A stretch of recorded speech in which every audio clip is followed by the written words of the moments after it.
qui va en dehors de quelques types d'achats très techniques. Par exemple, l'acquisition de produits pétroliers ou les produits pharmaceutiques. On peut laisser la SAR, produits pétroliers, on peut laisser comment s'appelle l'agence qui s'occupe des produits pharmaceutiques.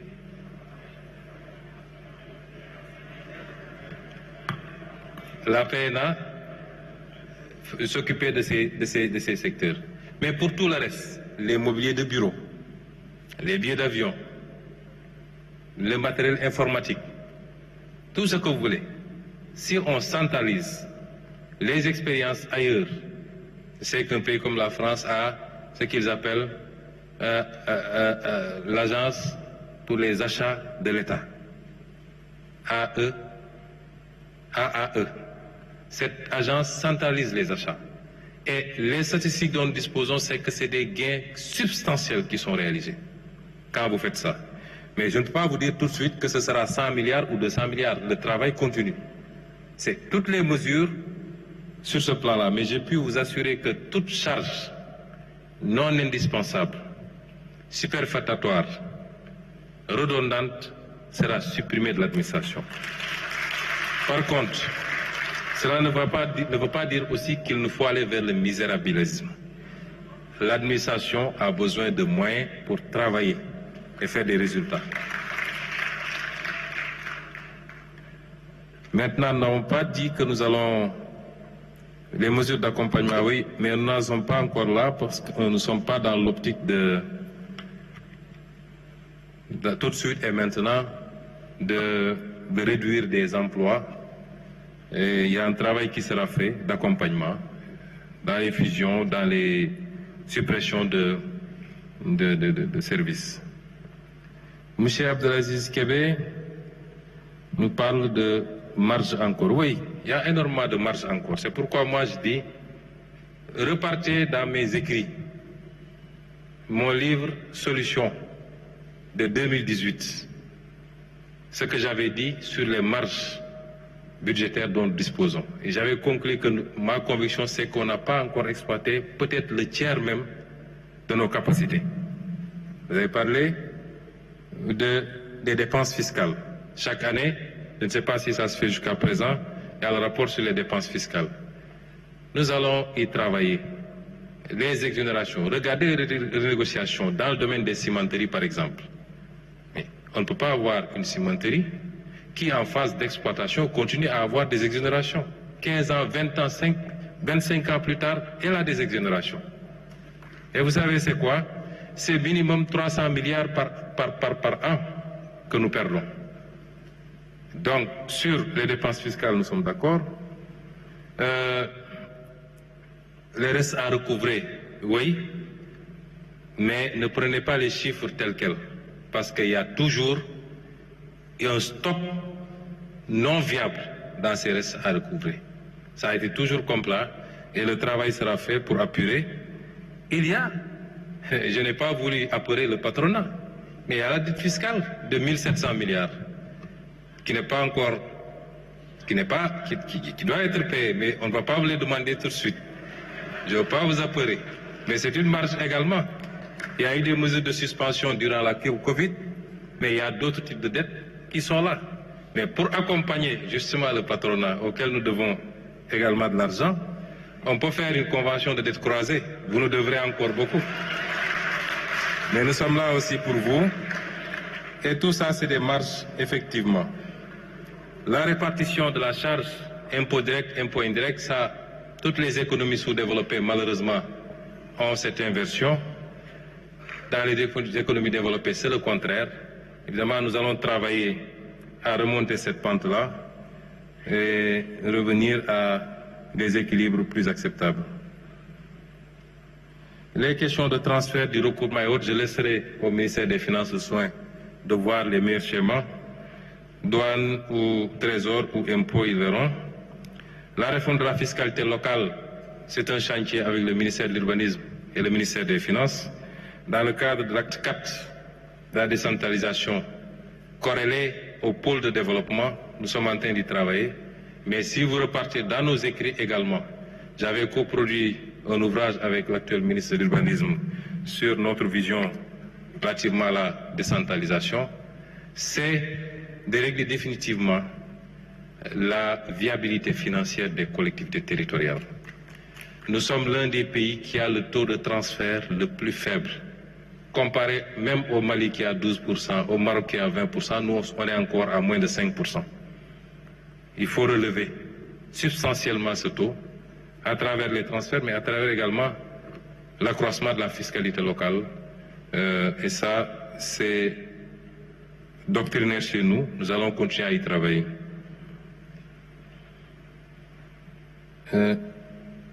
La stratégie nationale de la bonne gouvernance, elle va accompagner certainement tous ces textes qui sont faits actuellement et qui concourent tous à cette préoccupation de bonne gouvernance.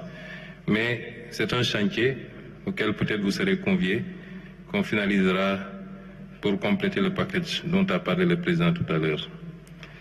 Oui, moi je pense que quand on a géré un pays, quelle que soit votre fonction, président, Premier ministre, ministre, directeur général, vous ne devez pas pouvoir,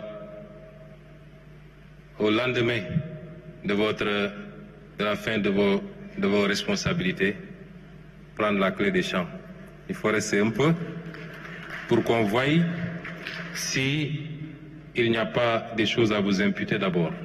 Beaucoup de gens sont sortis du pays, des dossiers les concernant sont ouverts et ça crée une sorte d'impasse juridique où ça rend les procédures beaucoup plus difficiles. Je pense qu'à un moment donné, peut-être c'est ce qui avait motivé la prise de certaines décisions interdisant certains de sortir du territoire. Beaucoup ont dit que c'était illégal. Et il faudrait peut-être légiférer pour donner une base légale à tout ça et renforcer un peu la reddition des comptes.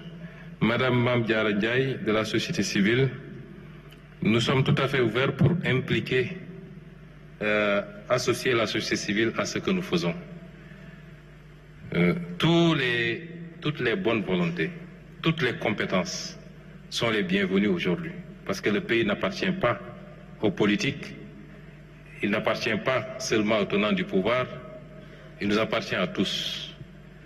Il faut juste qu'on s'entende sur les règles de collaboration et de travail et que les rôles soient bien compris de part et d'autre.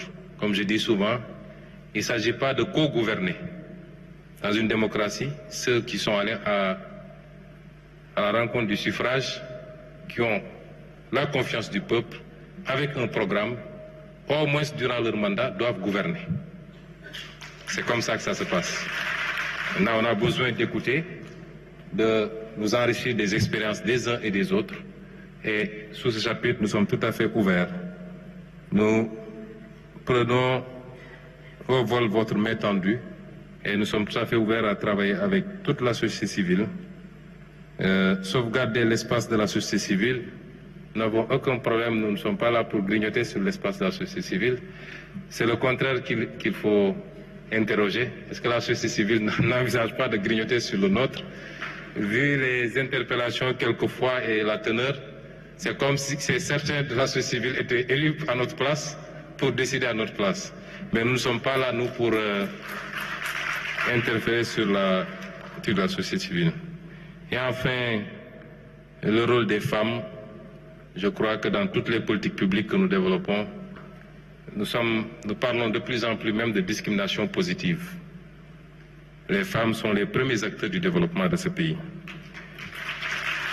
Je le sais, et c'est pourquoi, partout où j'ai été, à titre personnel, les maigres revenus que j'avais, je les ai alloués à des associations féminines pour les aider à se renforcer. Et c'est ce que l'État va continuer à faire. Et hier, j'étais particulièrement content, lors de la remise des lauréats, de voir qu'il y a quasiment autant de femmes, ou peut-être autant de plus de femmes que d'hommes. Et ça va dans le bon sens. Rassurez-vous, c'est une préoccupation.